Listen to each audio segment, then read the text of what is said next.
देश की सबसे बड़ी अदालत सुप्रीम कोर्ट में 33 साल पुराने एक कानून पर बहस होनी। कानून का नाम है प्लेसेस ऑफ वर्शिप एक्ट 1991 और यह वो कानून है जिसे लेकर आजकल विवाद छिड़ा हुआ है। हिंदू पक्ष इसमें बदलाव की डिमांड कर रहा है। इस कानून को नए सिरे से परिभाषित करने की मांग की जा रही है, तो वहीं दूसरा पक्ष इसे जैसा है वैसा रहने की वकालत कर रहा है। इन सबकी लड़ाई तब शुरू होती है जब एक पक्ष किसी भी मस्जिद के नीचे मंदिर होने का दावा करता है, सर्वे की डिमांड करता है और दूसरा पक्ष प्लेसेस ऑफ वर्शिप एक्ट का हवाला देते हुए इन सर्वे और कोर्ट की सुनवाइयों पर रोक लगाने की डिमांड करता है।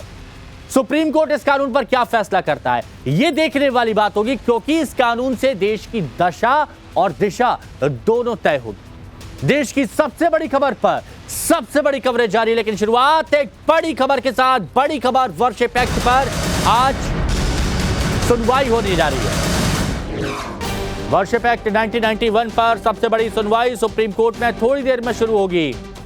3:30 बजे वक्त तय है, यानी लगभग मान के चलिए, देखिए काउंटडाउन भी शुरू हो गया है। 19-18 मिनट, बस इससे ज्यादा वक्त नहीं, 18 मिनट बाकी है। सीजीआई संजीव खन्ना समेत 3 जजों की बेंच सुनवाई करेगी। वर्शिप एक्ट की वैधानिकता को चुनौती दी गई है। हिंदू पक्ष की याचिका में कानून रद्द करने की मांग है।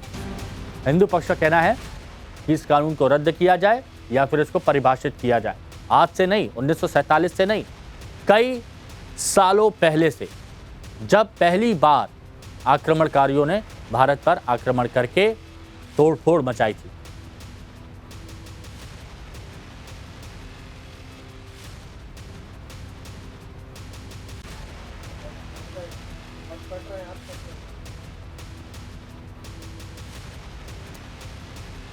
तो चलिए अब आपको बताते हैं कि वर्शिप एक्ट 1991 पर आखिरकार कोर्ट में सुनवाई की जरूरत क्यों पड़ी। तो आप इसको ऐसे समझिए, हिंदू पक्ष ने वर्शिप एक्ट 1991 को चुनौती दी है। 1991 में बने कानून को कोर्ट में चुनौती दी गई है। प्लेसेस ऑफ वर्शिप एक्ट को लेकर कोर्ट में करीब 12 याचिकाएं हैं। 12 याचिका। अब इन 12 याचिकाओं में ऐसे समझिए कि 5 जो याचिकाएं हैं वो वर्शिप एक्ट को रद्द करने के लिए है। वर्शिप एक्ट के समर्थन में जो है वो कितनी 7 याचिकाएं हैं। और वर्शिप एक्ट 1991 के समर्थन में जमीयत उलेमाए हिंद है, all India Muslim personal law board है, सीपीआईएम भी है। वर्शिप एक्ट 1991 के समर्थन में ज्ञानवापी मस्जिद कमेटी है, शाही ईदगाह मथुरा भी इसमें शामिल है। वहीं एक्ट के पक्ष में कांग्रेस भी है, एआईएमआईएम भी है और आरजेडी भी है। मनोज झा ने एक याचिका लगाई है। तो दूसरी तरफ हिंदू पक्ष ने वर्शिप एक्ट को मौलिक अधिकारों का हनन बताया। हिंदू पक्ष ने कहा है कि किसी भी मामले को देश के नागरिकों को कोर्ट में लाने का अधिकार है, हर किसी के पास अधिकार है। हिंदू पक्ष ने कहा कि धार्मिक आधार पर भेदभाव हो रहा है। हिंदू पक्ष ये भी कह रहा है कि कट ऑफ जो डेट है, जैसा कि मैंने आपको पहले बताया, वो 1947 नहीं होनी चाहिए, वो 712 ईस्वी होनी चाहिए, ये कहा गया है। प्लेसेस ऑफ वर्शिप एक्ट 1991 को लेकर देश भर में महासंग्राम छिड़ा हुआ है और मामला सुप्रीम कोर्ट की दहलीज पर है। इस कानून को चुनौती देने वालों का कहना है कि इसकी धारा 2, 3 और 4 इस देश के हिंदुओं, बौद्ध, सिखों और जैन से उनके कई अधिकार को छीनती है। दरअसल ये कानून बनाकर संसद द्वारा कह दिया गया कि 15 अगस्त 1947 को जिस धार्मिक स्थान पर जिस तरह की पूजा पद्धति होती आई होगी उसे ही बरकरार रखा जाएगा, सिवाय राम मंदिर के। इसके अलावा अगर कोई इनमें से धर्म जो है वो चाहता है कि वो अपने धार्मिक स्थानों के रिलीजियस कैरेक्टर को पता करना चाहे या उससे जुड़ा कोई विवाद हो, तो वो अदालत ही नहीं जा सकता है। इस पर याचिकाकर्ताओं का कहना है कि संविधान में द्वारा दिए गए मूल अधिकार, जिसको जुडिशियल रिव्यू कहा जाता है, कि आप किसी कानून को चुनौती दे सकते हैं या अदालत जा सकते हैं, उसको भी छीनता है और इसी आधार पर इस कानून को चुनौती दी गई है। वहीं इसके उलट जो दूसरा पक्ष है, जिसमें खास करके मुस्लिम याचिकाकर्ता हैं, जिन्होंने इस मामले में कहा है कि अगर ये खत्म जाता है तो इससे देश भर में मुकदमों की बाढ़ हो जाएगी और जो हिस्टोरिकल इनजस्टिस, यानी कि पहले के मुगल कालीन राजाओं द्वारा जिन मंदिरों को, धार्मिक स्थानों को तोड़ा गया, उनकी गलतियों की सजा या उनको सुधारने की कोशिश अगर मौजूदा समय में होगी तो देश में भाईचारा जो है वो खराब होगा, कम्युनल हार्मनी खराब होगी। और ज्ञानव्यापी मस्जिद कमेटी की तरफ से दाखिल याचिका में तो यहाँ तक कह दिया गया कि अगर कानून खत्म हुआ तो संभल जैसी हिंसाएं फिर होंगी। और चलिए अब आपको बताते हैं कि 33 साल पहले इस कानून की जरूरत क्यों पड़ी। तो ये वो दौर था जब देश में अयोध्या बाबरी विवाद चरम पर था। बाबरी विवाद के बाद नरसिम्हा राव की सरकार में अयोध्या जैसे कई विवाद उठ खड़े हुए। इन विवादों को रोकने के लिए तब की कांग्रेस सरकार प्लेसेस ऑफ वर्शिप एक्ट लाई। हालांकि बीजेपी ने तब भी इस एक्ट का विरोध किया था। लाल कृष्ण आडवाणी ने सदन में इस कानून का खुला विरोध किया था। बिल को जेपीसी के पास भेजने तक की मांग की गई थी, लेकिन बावजूद इसके ये तब सदन में पास हो गया था। आपको इस कानून की टाइमलाइन और प्रोविजंस बताते हैं जो आज से 33 साल पहले बनाए गए थे। तो आप यहां पर समझिए, 1991 में, ये देखिए 1991 में देश में ये कानून लाया गया। कांग्रेस की सरकार इस कानून को लेकर आई थी और इसके साथ ही अगस्त 1991 में संसद में विधेयक पेश किया गया। प्लेसेस ऑफ वर्शिप एक्ट था। 10 सितंबर 1991 को बिल लोकसभा में पास हुआ और 10 दिसंबर 1991 को बिल लोकसभा में पास हुआ। 2 दिन बाद राज्यसभा से भी बिल पास हुआ। 15 अगस्त 1947 से पहले के सभी जो पूजा स्थल है उनको लागू करने की, पूजा स्थलों पर लागू होगा। ये धार्मिक स्वरूप के साथ कोई छेड़छाड़ नहीं की जा सकती इसमें। इसके साथ ही धार्मिक स्थल की दावेदारी को लेकर कोर्ट नहीं जा सकते हैं। कानून के उल्लंघन पर 3 साल तक की जेल और जुर्माना इसमें निर्धारित किया गया। हम ये बात कर रहे हैं कि एक्ट इटसेल्फ अनकॉन्स्टिट्यूशनल है। पार्लियामेंट को कोई लेजिस्लेटिव कॉम्पिटेंस नहीं है इस तरह का कानून बनाने की। पहली बात, लेजिस्लेटिव कॉम्पिटेंस के आधार पर हमने इसको चैलेंज किया है। दूसरी बात, ये फंडामेंटल राइट्स आर्टिकल 14, 15, 19, 21, 25, 27 इन सारे प्रोविजंस का वायलेशन करता है। और आप इस देश की मेजॉरिटी कम्युनिटी को अपना जो हिस्टोरिकल इनजस्टिस हुई है उसको करेक्ट करने के लिए और जो अपने मंदिर की स्थापना है उसको रोकने के लिए आप इस तरह का कानून नहीं बना सकते कि आप कोर्ट भी नहीं जा सकते, क्योंकि हमें एक लंबा न्यायालयीन संघर्ष करना पड़ेगा। सत्यता तो छुपाई जा रही है ना। और देखिए, आप इंपॉर्टेंट बात समझिए, आज भोजशाला में एएसआई ने क्या रिपोर्ट दी है कि वहां पे मंदिर परिसर है। ज्ञानव्यापी में एएसआई ने क्या रिपोर्ट दी है कि ये मंदिर परिसर है। उसी तरह से अभी कृष्ण जन्मभूमि का जो सर्वे है वो रुका हुआ है ऑनरेबल सुप्रीम कोर्ट के आदेश द्वारा। संभल में भी सर्वे हुआ है और बाकी जगहों पे मुकदमे चल रहे हैं।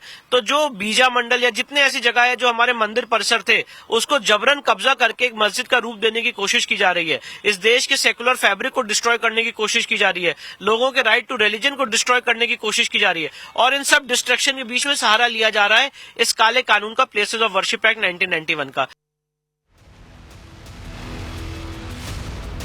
और चलिए अब आपको बताते हैं कि आखिर इस कानून को बनाने की जरूरत क्यों पड़ी। तो यह भी आपको जानना बहुत ज्यादा जरूरी है।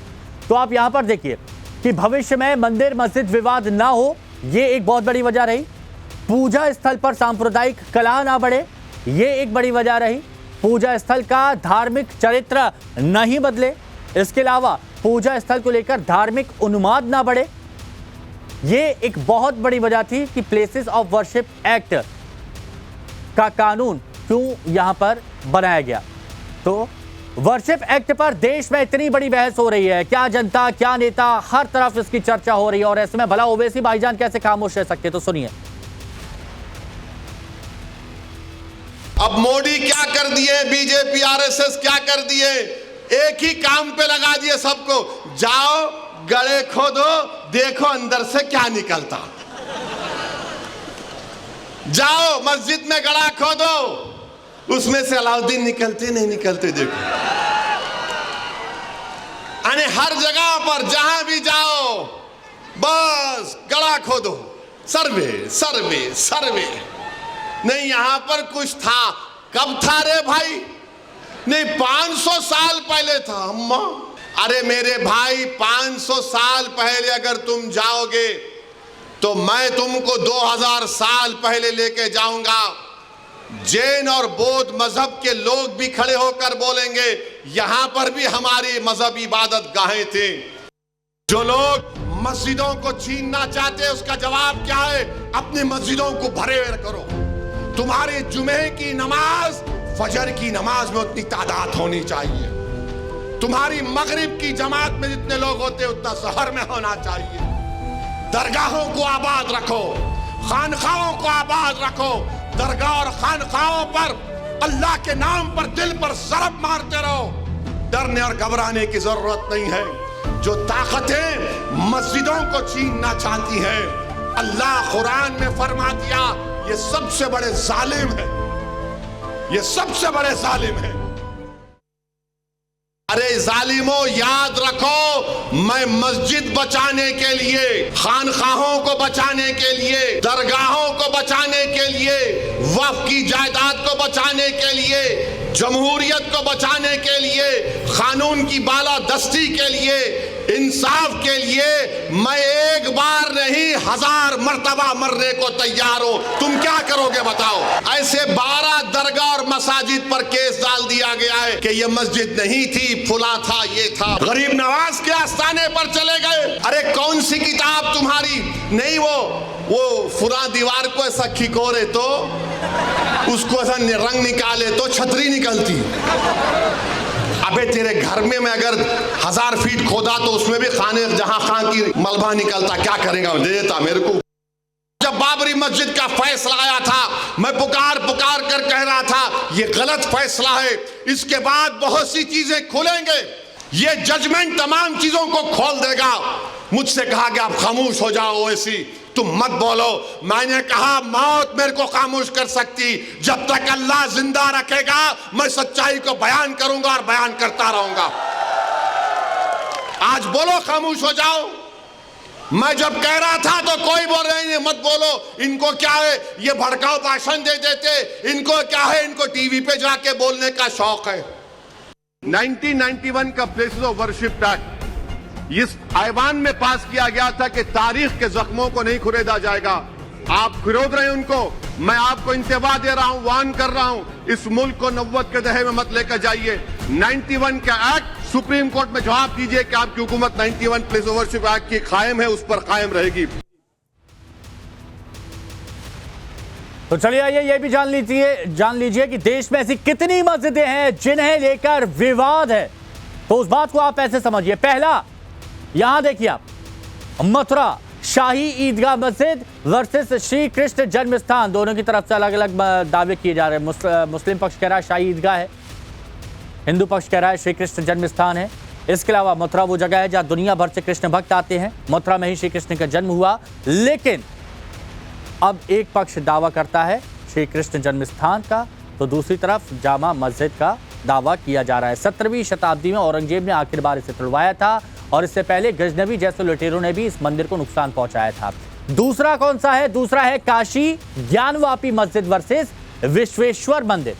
बहुत चर्चा में है। काशी को महादेव की नगरी कहा जाता है, काशी विश्वेश्वर को भी कहा जाता है कि औरंगजेब ने तोड़ा और उसी मंदिर के पत्थरों से मस्जिद का निर्माण कराया। उसी जगह पर आज ज्ञानवापी मस्जिद है जिसका सर्वे भी हुआ, बहुत सारे सबूत निकल के सामने हैं। तीसरा देखिए, संभल जामा मस्जिद वर्सेस हरिहर मंदिर, उत्तर प्रदेश का संभल वही जगह। कुछ दिन पहले न भारत पर देखा होगा, हमारे रिपोर्टर गौरव बता रहे थे, सर्वे के दौरान हंगामा हुआ, आपने देखा। हिंदू पक्ष की मान्यता है कि कालांतर में यह हरिहर का मंदिर था, लेकिन बाबर के सिपह सालारों ने इस मंदिर को तोड़कर मस्जिद तामील की थी। हिंदू सभ्यता के पुराणों में इस बात का जिक्र है। विष्णु के अगले अवतार जो कल्कि अवतार है, कहा जाता है कि इसी मंदिर में अवतारित होंगे वो। चौथा है धार कमल मौला मस्जिद वर्सेस सरस्वती मंदिर, धार का मामला। धार को लेकर भी विवाद पुराना है। हिंदू पक्ष का दावा है कि यहां भोजशाला वाघदेवी का मंदिर हुआ करता था, जिसे 13वीं शताब्दी में अलाउद्दीन खिलजी ने तोड़कर मस्जिद बनाई थी। हालांकि मार्च 2024 में हाई कोर्ट ने इस सर्वे की अनुमति दे दी, फिर आदेश दिया कि सर्वे के बाद मस्जिद में सुप्रीम कोर्ट के ऑर्डर के बिना कोई भी छेड़छाड़ नहीं होनी चाहिए। पांचवा, दिल्ली आई राष्ट्रीय राजधानी और दिल्ली में कुव्वत उल इस्लाम वर्सेस हिंदू जैन मंदिर। देखिए यहां मस्जिद का नाम तो है कुव्वत उल इस्लाम, लेकिन सरल शब्दों में समझा जाए तो यह वही कॉम्प्लेक्स है जहां पर कुतुब मीनार है, देख रहे हैं ना मीनारा। दावा यह किया जाता है कि यहां कभी जैन मंदिर था, जैसे मोहम्मद गौरी के गुलाम कुतुबुद्दीन ऐबक ने 12 शताब्दी के आखिर में तोड़ दिया था। और यहां तक कि कुतुब मीनार के भी विष्णु स्तंभ होने का दावा किया जाता है। अब छठा, चलिए छठा भी आप देख लीजिए जल्दी से, वो है विदिशा का बीजा मंडल मस्जिद वर्सेस चर्चिका देवी मंदिर। विदिशा का बीजा मंदिर यह वही मंदिर है जिसको मॉडल से देश की नई संसद प्रेरित है। इतिहासकारों की माने तो आज का बीजा मंडल प्राचीन समय में विजय सूर्य मंदिर के नाम से जाना जाता था। इसको लेकर भी काफी चर्चाएं। राष्ट्रीय जनता दल की ओर से हम भी मूव किए हैं, एक इंटरवेंशन हमने भी फाइल किया है। इस मुल्क का एक महासागरीय मिजाज, इस पार्लियामेंट ने एक ही बात है, बिल्डिंग बदलने से हकीकत नहीं बदलती, ये बिल पास किया था एक ऐसे दौर में जब एक पूरा जनरेशन बहुत सफर कर चुका था। जाहिर तौर पर स्टेटस को अगर मेंटेन नहीं होगा तो हिंदुस्तान के महासागरीय मिजाज को तालाब में तब्दील करने की कोशिश है, तालाब गदला हो जाता है।